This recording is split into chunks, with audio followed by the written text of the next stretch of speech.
Right, let's talk about the Profoto Connect Pro for Nikon. Let's take a look at it physically. We have an on button, which also serves as the flash test button, and a fantastic upgrade as we're getting this chunkier hot shoe connector. There are no other physical connections. Firmware updates are done wirelessly through the Profoto app. There's a lot of emphasis on the groups. We have 6 groups to choose from, A to F, which we can access via the 4 physical buttons on the left. By double clicking the button, I can highlight all the groups to adjust the power settings as one. By holding down the button, we can put the heads into standby mode. The TTL function now has a dedicated button, which they call Auto. Above that, we have a dedicated switch for the modeling bulb. To access the menu, hit the button in the center of the dial.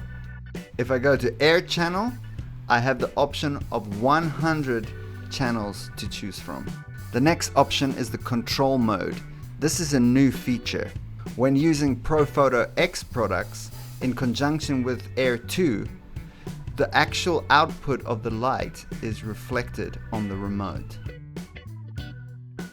Now, a new feature that is exclusive to the Nikon and the Canon Pro remotes is the X Sync option. By turning this on, you get a universal remote which will provide a basic sync setting to any camera.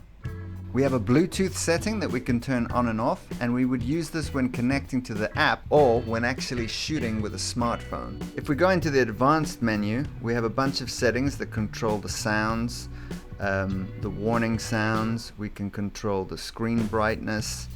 There's various modes that could help save power, like standby mode.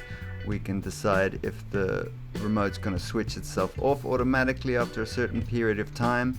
And you can also select the battery type you're using, automatic or if you have a rechargeable lithium battery.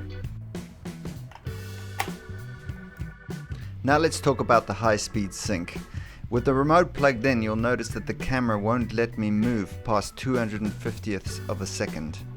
So let's dive into the menu.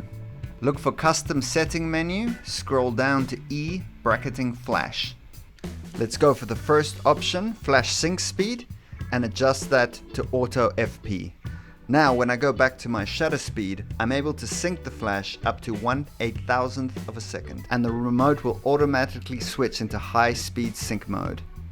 If I wish to go into TTL mode, I can hit the auto button and my camera will take a reading and adjust the power of the light automatically.